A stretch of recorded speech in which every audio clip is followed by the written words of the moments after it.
It was confirmed this morning that Hewlett-Packard will be splitting into two separate companies, with one focusing purely on the company's PC, printer, mobile, and online business, while the other will be concentrating on the somewhat fledgling enterprise side. Many of you will be familiar with HP as a PC and printer company, but you don't hear much about its mobile device or online business. HP plans to change that by splitting its consumer-level PC and printer business from the corporate enterprise side. Hey, welcome back. This is Stock Rock. Back in 2015, the old Hewlett-Packard split into two separate companies. HP Inc.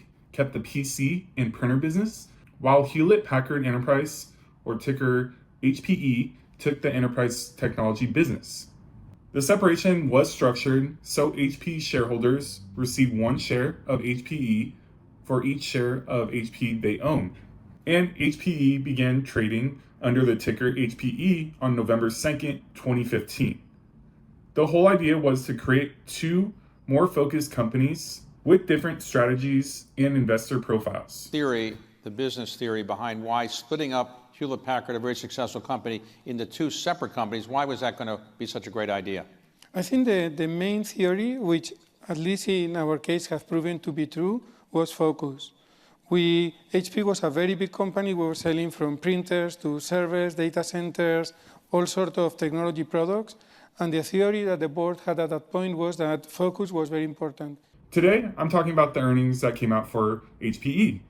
HPE is an enterprise-focused company. It sells infrastructure, networking, cloud, AI, and related services to business and institutional customers.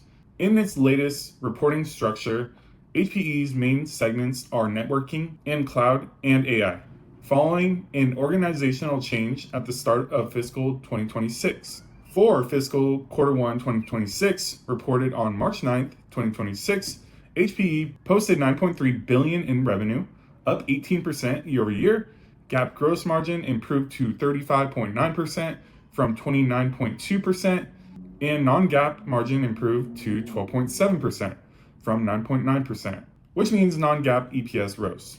HPE also generated $1.17 billion in operating cash flow and $708 million in free cash flow versus negative free cash flow just a year ago.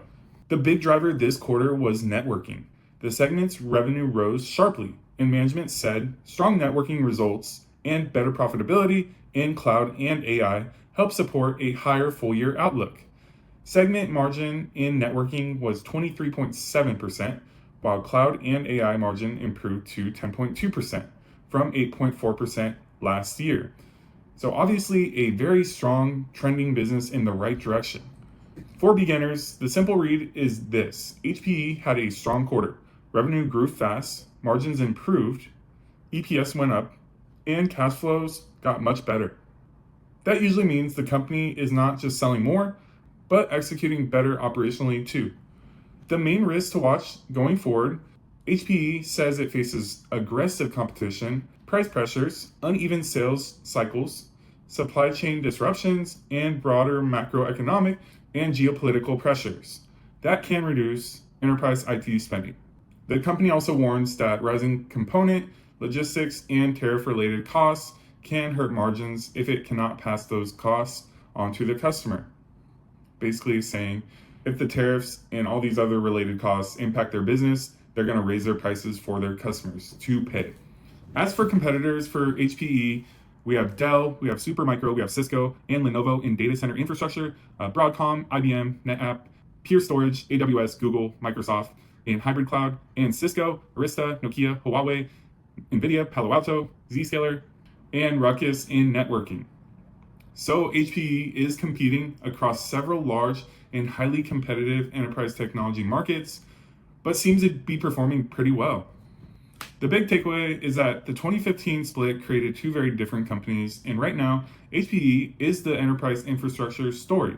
Based on this quarter, HPE looks like a company benefiting from stronger networking demand, improving cloud and AI profitability, and better cash generation. But investors still need to watch competition, pricing, and supply chain risk closely.